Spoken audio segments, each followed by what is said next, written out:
Before we dive in, let's be crystal clear. This video presents an analysis of ongoing claims, allegations, and legal processes surrounding recent events. This is not a definitive court ruling or official government report. What you're about to hear represents interpretations of publicly available information, and you should always verify claims independently. Now let's get into what's been happening this week. This week was supposed to be Melania's triumphant moment. A $75 million movie backed by one of the world's richest men, military screenings, faith groups buying tickets in bulk. But instead of celebration, we're watching something completely different unfold. Documents are surfacing. Emails from 2002 are being analyzed. Military members are reportedly filing complaints. And the question everyone's asking isn't about the movie's success anymore. It's about what's being revealed in those Epstein files, and why certain questions keep getting dodged. What you're about to discover might completely change how you see this entire story. Let me walk you through what allegedly happened this week, piece by piece, because this isn't just about a movie flopping. According to multiple reports, this goes much deeper. The Melania documentary was positioned as a major cultural moment. Jeff Bezos' company reportedly funded it with $75 million. The reported box office? Around $7 million. Now, you might be thinking, well, that's just a bad investment. But here's where it gets interesting. Multiple sources are claiming that the numbers we're seeing might not tell the whole story of how those ticket sales actually happened. And when you start digging into how those tickets were purchased, the picture becomes far more complex than anyone initially thought. According to investigative reports, particularly from journalist Jonathan Larson, members of the U.S. military at 8 different facilities allegedly reported being encouraged or pressured to attend screenings of the Melania movie. The Military Religious Freedom Foundation, commonly known as MRFF, has reportedly been receiving complaints about this. Now, let's be careful with language here. The Pentagon has stated there's no official directive requiring service members to see the film.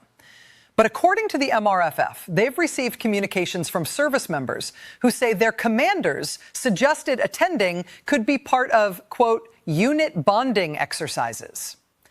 One email reportedly shared with journalists describes a situation where a combat unit was allegedly advised by their commander to join him and his wife at an off-base theater. The service member who reached out to MRFF reportedly wrote, "Nobody that I know wanted to go, except for those that did not want to get into trouble with our unit commander for not attending." Think about that for a moment.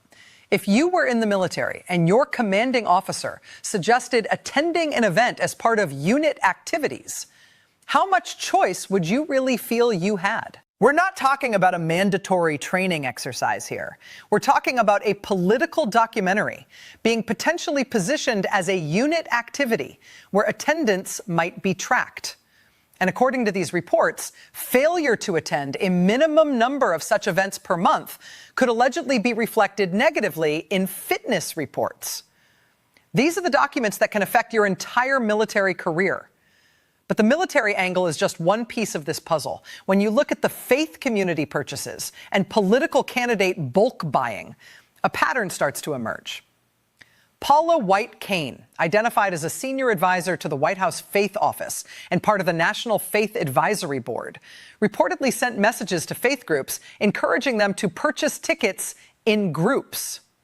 The messaging, according to reports, framed supporting the film as standing up for grace over noise and dignity over distortion. Now, group sales aren't illegal or unusual. Churches and faith organizations buy tickets to films all the time. But when you're trying to measure a movie's actual public interest versus coordinated bulk purchases, it creates questions about what the box office numbers really represent. Then there's the political angle. Andy Barr, a congressman from Kentucky running for U.S. Senate, reportedly offered free limited tickets for the premiere of Melania in Kentucky. Photos allegedly show attendees holding "Barr for Senate" signs at these screenings.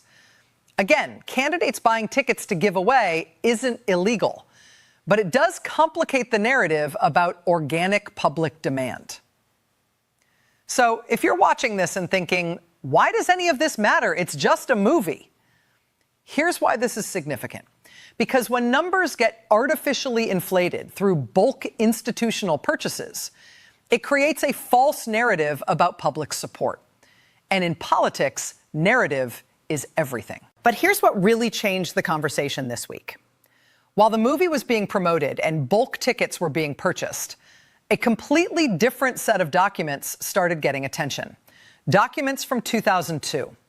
Emails between Melania and Ghislaine Maxwell.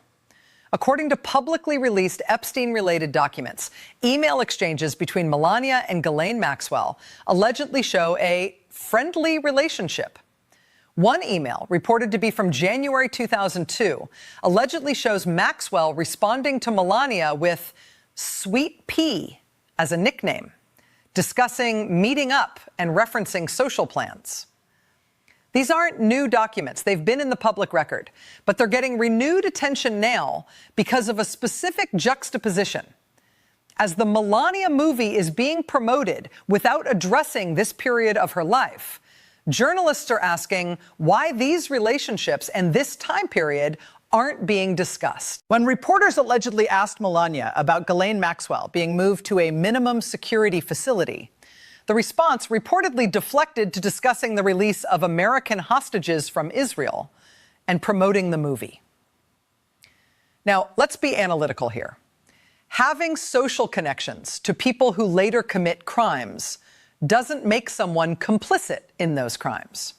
Many wealthy and famous people in New York social circles during the early 2000s crossed paths with Jeffrey Epstein and Ghislaine Maxwell. The photographs exist. The social events happened. That's documented. But here's the question that keeps getting raised. If you're making a biographical documentary and you're asking the public to understand your story, should that story include addressing these connections? Should it include explaining the context? Not because you did anything wrong, but because transparency builds trust. And this is where the Hillary Clinton comparison enters the conversation in an interesting way. Reports indicate that the Trump administration has expressed interest in deposing Hillary Clinton regarding Epstein-related matters. Clinton has reportedly stated she's willing to be deposed. When you search the publicly available Epstein files, Clinton's name doesn't appear in the same type of personal correspondence that appears with some other figures. This creates a strategic question. If you're pursuing depositions for some individuals while avoiding questions about documented connections of others in your own circle, what does that signal about the actual goal of these investigations? I'm not a lawyer. I can't tell you what legal standards apply here. But from a public perception standpoint, the optics are complicated. Multiple reports emerged this week of people actually going to theaters during prime showing times and finding them largely empty. Independent documentation allegedly showed theaters in California with 1 or 2 attendees, sometimes completely empty during evening showtime slots. If bulk tickets are being purchased by institutions but not actually being used, the box office number becomes even more disconnected from genuine public interest. So what's really going on here? Is this about a movie, or is this about something larger? When you step back and look at all these elements together, a pattern emerges. There's a documented push from multiple institutional sources, military command structures allegedly suggesting attendance, faith organizations coordinating group purchases, political candidates buying bulk tickets to create the appearance of widespread public support. Simultaneously, questions about the subject's past associations are being deflected rather than directly addressed. And when those associations involve someone like Ghislaine Maxwell, who is currently serving prison time for serious crimes, the decision to not address those connections becomes a story in itself. This isn't about guilt by association. Let me be absolutely clear about that. This is about transparency, accountability, and whether public figures choose to address difficult questions or deflect them.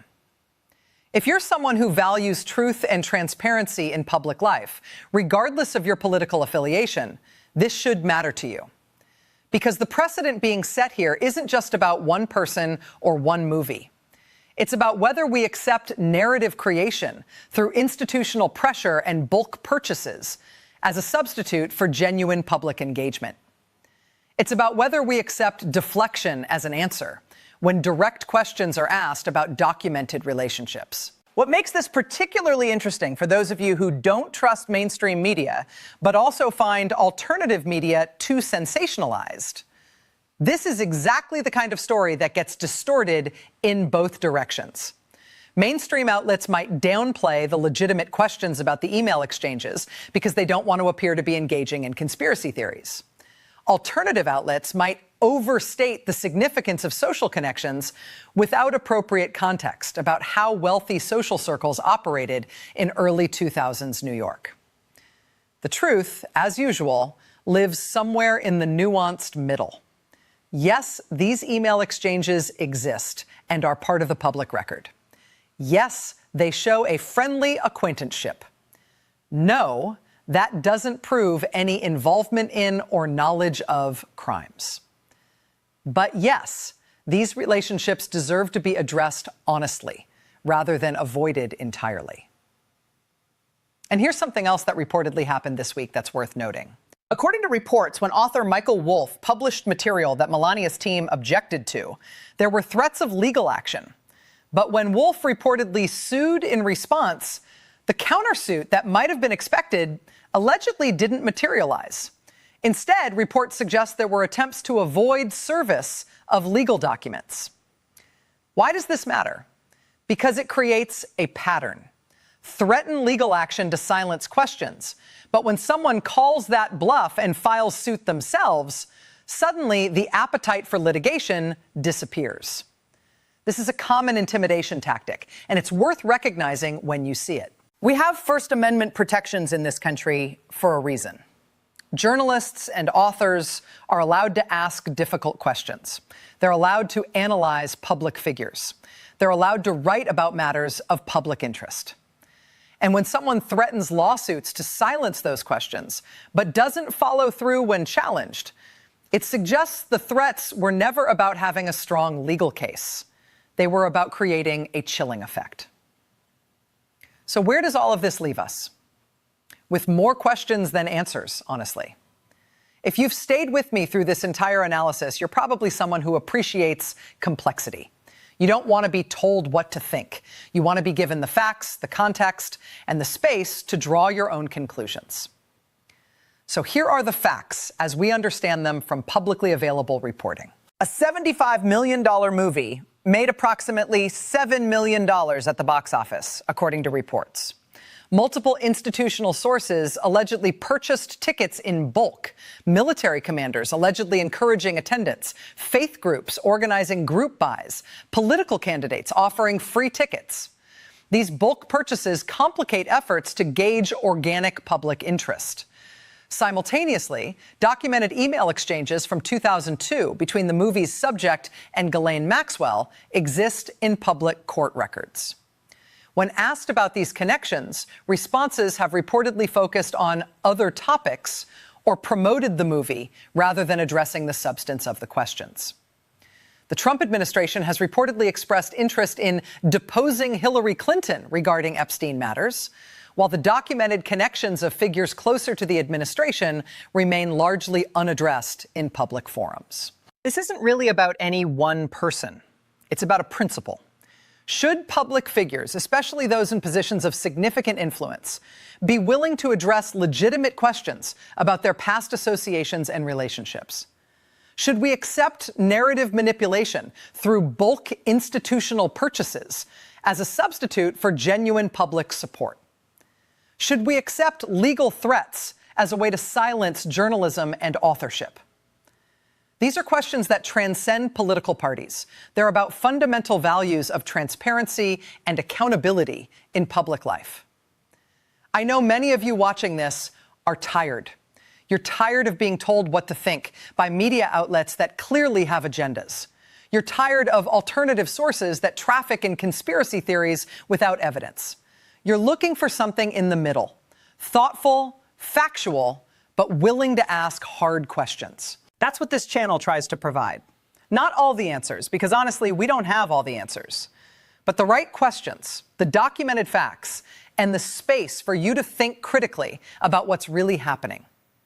If you appreciate this kind of analysis that doesn't talk down to you, but also doesn't ask you to believe things without evidence, this might be the kind of community you're looking for. People who value critical thinking over tribal loyalty. People who want accountability, regardless of political affiliation. This week was supposed to be about celebrating a movie. Instead, it became about something much more significant: the difference between manufactured support and genuine public engagement. The difference between deflection and transparency. The difference between silencing questions and answering them honestly. Melania wanted this to be a triumphant moment. But when you try to build triumph on a foundation of institutional pressure, bulk purchases, and avoided questions, sometimes the foundation itself becomes the story. The documents are public. The patterns are visible. What you choose to make of them is up to you. But at least now you have the full picture, or as full a picture as current public information allows. This is the kind of story that will continue developing. As more information becomes available, as more service members potentially come forward, as more questions get asked that may or may not get answered, we'll continue following it. Not with predetermined conclusions, but with commitment to documented facts and legitimate questions. Because that's what accountability looks like. Not perfect answers, but persistent, honest questions.